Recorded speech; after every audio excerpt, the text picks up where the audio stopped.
ladies and gentlemen, welcome aboard the Steve Malzberg Show. We are coming to you from our New York City studios, high atop Manhattan, and we have a lot to get to. Mary Matlin joins us momentarily. Okay, first, lots to talk about.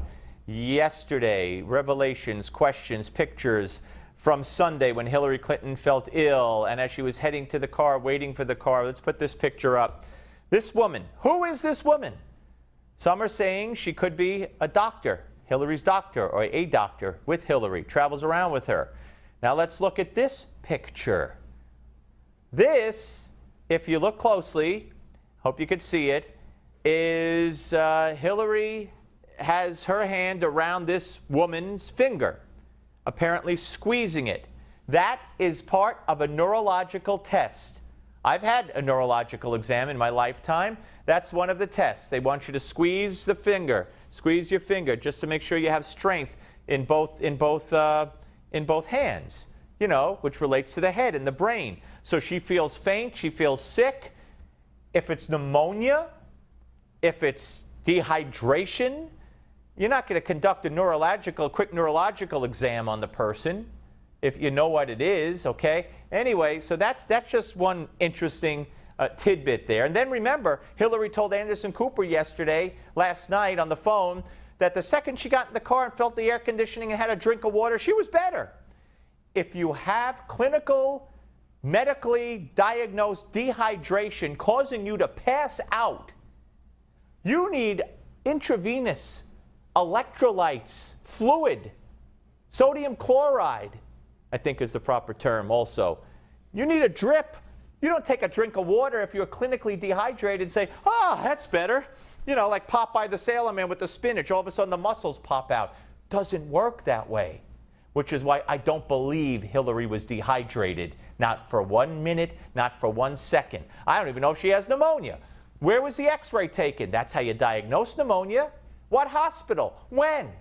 Is it single pneumonia? Double pneumonia? What kind of bacteria? What kind of pneumonia? I mean, there's no answers to any of these questions because the media doesn't ask them. They couldn't care less. Okay, let's go on to what Tom Brokaw said Hillary should have done. I think that she should go to a hospital and see a neurologist and get a clean report if it's available to her. This is not something that can be dealt with at her daughter's apartment in the context of where we are. Okay, Hillary on Friday, suffering from pneumonia, not coughing though, came up with the basket full of deplorable remark, although she had said it before. And Donald Trump last night at his rally brought these people on stage. Watch. These are not deplorable people, that I can tell you. Come on over. My wife and I represent non-deplorable people. I am probably a lot of things. Deplorable is not one of them, I assure you. We are going to make America great again. And Hillary needs to take a nap. After all the horrible scandals that Hillary Clinton's been involved in, and then she has the gall to call us deplorable. It's unbelievable. I'm up here just because he gave me a hat. He's got his hat. All right, before we go to Mary Matlin, I want you to watch the press secretary, communications director for the Clinton campaign yesterday give a, I don't believe it. I just don't believe this. You watch it, you tell me if you believe this.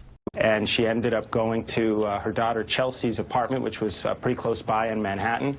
And for the aides that were there with her, they could tell you that she was seen chasing her granddaughter around the apartment at Chelsea's apartment just a few moments after leaving that ceremony site.